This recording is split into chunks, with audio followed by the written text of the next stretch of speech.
बिस्मिल्लाहिर्रहमानिर्रहीम। नाज़रीन, आप सबको मेरी जानब से ईद मुबारक। बड़ी ईद की बड़ी खुशियाँ। अल्लाह पाक आपकी उम्र, रिज़्क, सेहत में बरकतें अता फ़रमाए और ईमान की दौलत से माला माल रखे। जैसा कि आप सब जानते हैं कि ये ईद उल अज़हा है, बकरा ईद भी इसको कहा जाता है, कुर्बानी की ईद भी है। ऐसे में हम मौजूद हैं आज आज़ाद कश्मीर मुज़फ़्फ़राबाद में और एक ऐसी फैमिली के पास मौजूद हैं कि जो आज़ाद कश्मीर के बल्कि पाकिस्तान में भी नज़्म के बड़े शायर जनाब एम यामीन और उनकी अहलिया डॉक्टर फरजाना फराह, जो ख़ुद भी एक मारूफ शायरा हैं, और उसने इत्तफ़ाक़ देखिए कि मियाँ बीवी दोनों शायर हैं और उनकी औलाद में से कोई भी शायर अभी तक नहीं है। उनसे बात करते हैं कि आज ईद का दिन है, वो ईद कैसे मना रहे हैं, बचपन की उनकी ईद कैसे थी, शायरी ने उनकी ईद पर कोई असर डाला नहीं डाला, ये सब और दीगर बातें करने के लिए हमारे दरमियान मौजूद हैं। हम मैम, आपको ईद मुबारक। सर, आपको भी बहुत बहुत ईद मुबारक। जी, बहुत शुक्रिया। आपको भी हमारी तरफ से ढेरों ईद मुबारक और सारे सुनने वालों को बड़े गोश्त की बड़ी ईद मुबारक। अल्लाह आप सबको ईद की सारी खुशियाँ नसीब फरमाए। आमीन। मैम, कैसा महसूस कर रही हैं? ईद है और ईद का दिन है, मेहमान हैं, आ रहे हैं, जा रहे हैं, एक चहल पहल है। बचपन की ईद कैसी होती थी, आज की ईद जो है वो कैसी है? जी, आपने बहुत अच्छा सवाल किया हकनवाज भाई। बचपन की ईद हकीकी खुशियों से मुज़य्यन थी। अब अफरा तफरी का दौर है, अब दिखावा ज़्यादा है, मोहब्बतें कम हैं। बचपन की ईद का और इस ईद का अगर मैं मुवाज़ना करूं तो बचपन में ऐसा था कि किसी को नहीं था कि फ़लाँ घर अजनबी है। सारे घर मोहल्ले के अपने घर होते थे, बच्चे निकल जाते थे हर घर में, और हर घर यही समझता था कि ये सारे हमारे अपने बच्चे हैं, और बहुत खुशी से सारे उनको गोश्त बांटते, जो कलेजी और जो रोस्ट बनाया होता तो हर बच्चे को 2-2 बोटियां पकड़ाई जाती। अच्छा। लेकिन अब क्या होता है कि ईद पे पहले फ्रिज खाली किए जाते हैं जी। कि हमने गोश्त फ्रिज में भरना है, और लोगों के आगे बिस्किट और कुलचे रखे जाते हैं। तो मैं समझती हूँ कि बहुत फ़र्क आ गया है, मोहब्बतों में भी, रवैयों में भी, और जितने ये खुशी के त्यौहार हैं जो अल्लाह की तरफ से हमें एक तोहफे के तौर पे मिले हैं, तो इनमें भी बहुत फ़र्क आ गया है। अच्छा, पहले तो फ्रिज भी नहीं होते थे और फिर गोश्त सारे का सारा बांट दिया जाता था। अब सारे का सारा तकरीबन फ्रिजें भरी जाती हैं, आपने दुरुस्त कहा। शादी से पहले जो ईद है और शादी के बाद की ईद है, इसमें क्या फ़र्क है? वो बात असल में वही है। ये क्वेश्चन आपने जो किया है, ये वही क्वेश्चन है कि बचपन की ईद कैसी थी और बाद की आज की कैसी है। जी। तो मेरा ये ख्याल है कि अगर आज के बच्चों को पूछा जाए ना कि ईद इंजॉय करते हैं जैसे हम करते हैं, करते थे जी, तो वो कहेंगे कि हम करते हैं। अच्छा। तो बात बचपन और बुढ़ापे की है। जी। उस ज़माने में बचपन की जो ख्वाहिशें होती थी उनमें ईद का तो ज़ाहिर है एक बहुत बड़ा हिस्सा होता था, तो हम खुल कर उसका इज़हार करते थे और ईद मनाते थे। आज वो चीज़ें मैसर नहीं है, वो माहौल मैसर नहीं है, जी। इसलिए हम शिकवा करते हैं जी कि हमारी ईद फीकी फीकी हो गई है। सही। लेकिन आज का बच्चा भी अगर आप उससे पूछें कि ईद को एंजॉय करता है तो वो लाजमी करता होगा, उसके अपने तरीके हैं। अच्छा। तो हमारे अपने तरीके थे। सही। तो शादी से पहले और शादी के बाद की भी यही बात है। इससे कोई ख़ास फ़र्क नहीं पड़ता। ईद का जो त्यौहार है वो ज़ाहिर है हम ये एक मजहबी फरीज़ा है, और इसका जो थीम है उसको भी समझ के हमें इसको परफॉर्म करना चाहिए कि ये क्या है कि खुदा के आगे हम अलामती तौर पर अपना सब कुछ कुर्बान करने का जो जज्बा है जी, उसको महसूस करते हैं, और उससे वाबस्ता जितनी इबादत हैं, जो कलमात हैं, जो कल्चर है, उसको हम अपनाते इसलिए हैं ताकि हम एक तहजीब के रुकन है ना, एक बड़ी तहजीब है, तो उसका इजहार होना चाहिए कहीं ना कहीं, वरना तहजीब जो है वो दम तोड़ देती है। दम तोड़ देती है। तो मेरा ये ख्याल है कि ہمارے بچپن کی طرح کی عید ہم محسوس نہیں کرتے کہ اب ویسی ہے، جی لیکن یہ ہے کہ عید تو ہے اور سب مناتے ہیں، سب مناتے ہیں، گوشت یعنی ہمارے بانٹتے بچے ہیں۔ تو آج بھی اسی طرح سمجھتے ہیں کہ آج بھی۔ اچھا ایک سوال آپ دونوں سے، کیا شعراء کی عید عام لوگوں سے مختلف ہوتی ہے؟ کیونکہ شاعر ایک احساس کا نام ہے، شعور کا نام ہے، ادراک کا نام ہے، فہم کا نام ہے، اور یہ بھی کہا جاتا ہے کہ معاشرے کی کچھ چیزیں ایسی ہوتی ہیں جو عام آدمی کبھی محسوس ہی نہیں کر سکتا، اور شاعر کے جو محسوسات ہوتے ہیں ان سے کافی بلند ہوتے ہیں، کافی زیادہ ہوتے ہیں۔ اس حوالے سے پوچھنا چاہوں گا آپ دونوں سے سوال ہے، باری باری آپ بتا دیں پلیز کہ کیا سمجھتے ہیں آپ کہ شعراء کی عید اور عام عید میں کوئی فرق ہے؟ میرا نہیں خیال، کیونکہ بیسیکلی ہم اسی سوسائٹی کے لوگ ہیں اور انہی لوگوں کے دکھ ہم لکھتے ہیں، انہی لوگوں کی خوشیاں ہم لکھتے ہیں۔ شعراء کے جو احساسات ہیں عام آدمی سے تھوڑے سے مختلف ہوتے ہیں۔ عام آدمی حادثہ دیکھتا ہے گزر جاتا ہے، شاعر یا تخلیقار حادثہ دیکھتا ہے تو وہ گزر نہیں جاتا، اس کے خیالات وہاں رک جاتے ہیں، اس کا دل وہاں رک جاتا ہے، اس کی سوچ وہاں رکتی ہے، لیکن عام آدمی گزر جاتا ہے۔ اگر میں سمجھوں تو وہ اس طرح سے ہے۔ ہاں یہ تخلیقار ہے، شاعر ہے، وہ اپنی ارد گرد سوسائٹی پہ نظر ضرور رکھتا ہے کہ کہاں پہ لوگوں کے پاس وسائل ہیں کہ عید منائیں، کہاں پہ وسائل نہیں ہیں، ان چیزوں کو سوچتا ضرور ہے، لیکن آن دا ہول اگر دیکھوں تو خوشی تو سب کے لیے سانجھی ہوتی ہے، اور شاعر لوگ تو انتظار کرتے ہیں کہ کوئی فراغت کا لمحہ آئے، اور وہ یقیناً عید سے زیادہ کوئی نہیں ہوتا، تو ایک دوسرے سے ملنے کے لیے پوری پلاننگ کی جاتی ہے اور اچھا لگتا ہے۔ تو جی میرا نہیں خیال کہ کوئی زیادہ فرق ہوتا ہو۔ یامین صاحب۔ ہاں یہی بات ہے، میرا بھی یہی خیال ہے کہ شاعر جو ہے نا وہ چونکہ خوشیوں کے جو لمحات ہوتے ہیں وہ ان کو بانٹ کر خوش ہوتا ہے، جی اپنے جو ہے نا تک محدود نہیں رہتا شاعر، جی معاشرے کی رگ رگ سے واقف بھی ہوتا ہے اور اس میں اتر بھی جاتا ہے، اس میں شامل بھی ہو جاتا شامل ہے۔ بھی ہو جاتا ہے جی۔ تو خوشیوں میں شریک ہونا ظاہر ہے ایک فنکار کے لیے اس سے بڑی کوئی اور بات نہیں ہوتی۔ نہیں ہو سکتی ہے۔ تو آپ حسن اتفاق ہے کہ میاں جو ہیں وہ نظم کے بڑے شاعر ہیں، آزاد کشمیر پاکستان میں ماشاءاللہ سے آپ ہمارا فخر بھی ہیں اور آپ ہمارا سرمایہ بھی ہیں، اللہ آپ کو سلامت رکھے، اللہ آپ کا سایہ ہمارے سروں پر قائم رکھے، اس شعر پر، اس نظم پر، لفظ پر اور اس کی حرمت پر۔ اور میڈم جو ہیں وہ نظم بھی کہتی ہیں لیکن غزل میڈم کی زیادہ ہے، تو کہیں مزاج میں کوئی اختلاف تو نہیں آ جاتا اس وجہ سے؟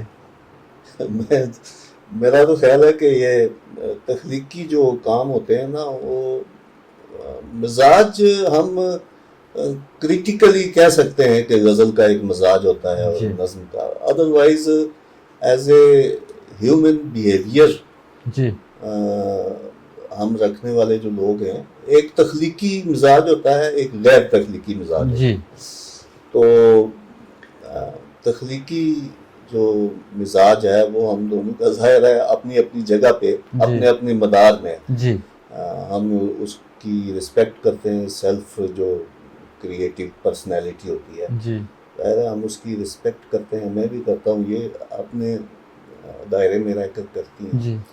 تو کوئی خاص کہیں تصادم نہیں ہے۔ کبھی تصادم ہوا تو نہیں کبھی تخلیقات کو لے کر؟ تصادم اور چیزوں پہ ہوتے رہتے ہیں، اس پہ کبھی اس نہیں پر ہوا، چونکہ اس لیے کہ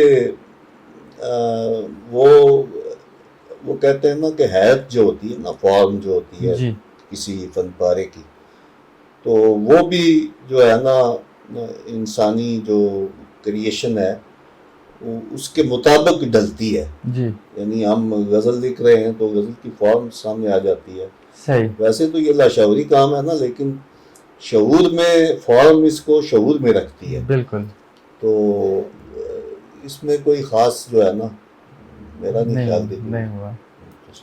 میں جی سمجھتی میم، ہوں اگلاس کے آپ کے سوال کا اگر آپ اجازت جی ہے تو جی میں جی بتاؤں۔ میم، میں سمجھتی ہوں تخلیقات تخلیق کی عزت کرتا ہے، صحیح اس میں کوئی نظم اور غزل کی بات نہیں ہے۔ صحیح ہے، تخلیقار اس مصرے کی بھی عزت کرتا ہے جو کسی تخلیقار نے کہا ہو کہ وہ مصرع بھی عام آدمی سے مختلف ہوتا ہے، اس کی بنت مختلف ہوتی ہے، اس کا مزاج مختلف ہوتا ہے، اس میں تشبیہات استعارے مختلف ہوتے ہیں، تو بیسیکلی कोई भी तख्लीकार, हम अगर एक घर में हैं तो मैंने आज तक इनकी किसी चीज़ में मुदाखलत नहीं की और इनने मेरे किसी मामले में मुदाखलत नहीं की, सही। इसलिए हम बहुत अच्छी लाइफ गुजार रहे हैं अच्छा, कि 25 सालों में आज तक हमने एक दूसरे की तख्लीक को अप्रिशिएट किया है।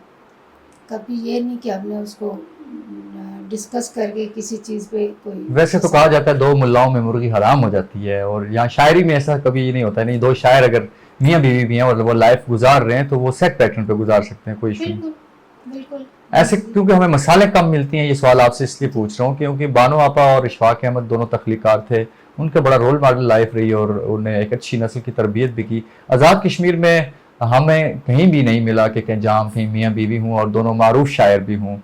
अमूमन ये देखा गया कि बहुत अच्छे शायर हैं, लेकिन उनकी जो बीवी हैं या अहली हैं वो गैर तख्लीकी हैं या शायरा नहीं हैं या तख्लीकार नहीं हैं। तो इस वजह से मैंने आपसे इस सवाल पूछा कि कहीं वो शायरी का मजाज आपकी लाइफ पर असरअंदाज तो कहीं नहीं हुआ, आपके बच्चों पर कभी असरअंदाज तो नहीं हुआ या उनके हुकूक पर? आप नई नस्ल को बता सकते हैं कि हम रोल मॉडल हैं कि आज तक हमारे दरमियान तख्लीक के हवाले से कभी कोई बात नहीं हुई, कभी कोई तजाद नहीं हुआ, कभी कोई एक दूसरे से कोई दिल शिकनी नहीं हुई। ये हमेशा मुझे अप्रिशिएट करते हैं, मैं इनको अप्रिशिएट करती तो हूँ। आपकी तख्लीक का असर कहीं बच्चों पर तो नहीं पड़ा, आपका जो तख्लीकी, क्योंकि ये काम है, कहीं उनके हुकूक तो आपने कहीं बच्चों पे पड़ा है, बच्चों पे बिल्कुल डिफरेंट पड़ा है। इस तरह नहीं कि उनके हुकूक जिस तरह आम तौर पे होता है कि जो जी। शायर होते हैं उनका घर मुतासर होता जी। है, बच्चे मुतासर होते जी हैं। जी अगर उस कहा हवाले जाता है से ना कि कामयाब शायर जो होता है वो बाज़ का कामयाब शोहर नहीं होता। हाँ, अगर बिल्कुल ये बात होती है, लेकिन उसके लिए अगर मैं बीइंग अ वुमन अपना रोल देखूं तो मैंने शायरी को अपने बच्चों के साथ, बच्चों के हुकूक के साथ कभी मुकाबला नहीं करने दिया। सही। जो बच्चों के अपना टाइम है, जो उनकी जिम्मेदारियां हैं, मैंने उन जिम्मेदारियों के ऊपर कभी शेर को हावी नहीं होने दिया। जी मैंने शेर को सुला दिया लेकिन जिम्मेदारियों को नहीं सोने दिया, सही। क्योंकि बच्चों की अपनी एक उम्र होती है, उनका एक कैरियर होता है, उसको उस टाइम के हिसाब से मैनेज करना मेरी पहले जिम्मेदारी है और शेर मेरी दूसरी जिम्मेदारी है। दूसरी जिम्मेदारी। तो इसलिए मैंने अपनी, आज तक मैं 4 किताबें ला सकती थी, मैंने किताबों पे ज़्यादा अपने आप को नहीं फोकस रखा, मैंने बच्चों पे फोकस रखा। और अगर ये कहूँ कि बच्चों की कोई चीज़ हमारी तख्लीक उनके उसमें आई है, तो छोटा बेटा म्यूजिशियन है, जी तो मैं समझती हूँ कि किसी और रूप में आई है लेकिन तख्लीक आई है, उसके तकलीफ का अंदर ये एक पॉजिटिव उस पर असर पॉजिटिव पड़ा है। असर पड़ा है। माशाल्लाह आपके 3 बच्चे हैं, डॉक्टर हैं, एक माशाल्लाह MBBS करके आए हैं फॉरेन से, डॉक्टर ज़ारान फरमीन। हसनात हैं आपके बच्चे जो यूनिवर्सिटी में इस वक्त पढ़ रहे हैं, और रौनक भी इस वक्त यूनिवर्सिटी में मेरे ख्याल में ज़ेर तालीम है। जी बिल्कुल। आपकी बच्चियाँ हैं। यामीन साहब, आप क्या समझते हैं कि आपका जो मिजाज है वो आपकी औलाद में से किसी के पास, या बेटों या बेटी में से? मिजाज की बात कर रहा हूँ, अपने शायरी की और तख्लीक की बात नहीं करूँगा। नहीं, वो नहीं हुआ, वो नहीं नजर नहीं आया। नजर नहीं आया। तो बाजी का मजाज, इसका मतलब हावी रहा उन पे। और बस ये आप समझ लेना कि जो तख्लीकार होता है असल में बड़ा मुश्किल होता है उसका एक ख़ानदान को लेकर चलना, और जी जो जिम्मेदारियां होती हैं उनमें थोड़ा पड़ जाता है फ़र्क। जी। अच्छा। तो इनकी जो है ना, मुझे ये सपोर्ट रही है कि इनकी तरफ से ये खासी जिम्मेदारी का मुजाहरा इन्होंने किया। अच्छा। तो वैसे जो शायर होते हैं बाज़ औक़ात वो बिल्कुल डिफरेंट बिहेव करते हैं सही। और थोड़ा मुश्किल हो जाता है, मुश्किल भी हो जाता है। लेकिन ऐसा हुआ नहीं, क्योंकि बच्चों से ज़्यादा ताल्लुक़ जो है ना, वो इसकी एक मिसाल दिया करते हैं कि कोयल जो है ना, जी कोयल आपको पता है कि ये गाने वाला परिंदा है, जी तो ये फनकार की अलामत है या शायर की अलामत जी समझ। तो वो अपने अंडे जो है ना वो खुद उनको नहीं सीता, सही। वो कौवे के घोंसले में जाके अंडे दे देता है, सही। यानी अपनी जिम्मेदारी को से फरार हासिल करता है। सही सही। जो काम उसका है उससे वो फरार आ सके। वो उससे जो है ना वो निकल जाता है दूसरे के घर में जाके, ठीक है। उसके ऊपर जिम्मेदारी। तो ये फनकार की एक मिसाल है। जी लेकिन बहुत सारे ऐसे लोग भी موجود ہیں جو اچھے فنکار، اچھا لکھنے والے ہیں، لیکن انہیں پوری ذمہ داری کے ساتھ اپنے سوشل معاملات بھی اور ذمہ داریاں پوری کی ہیں۔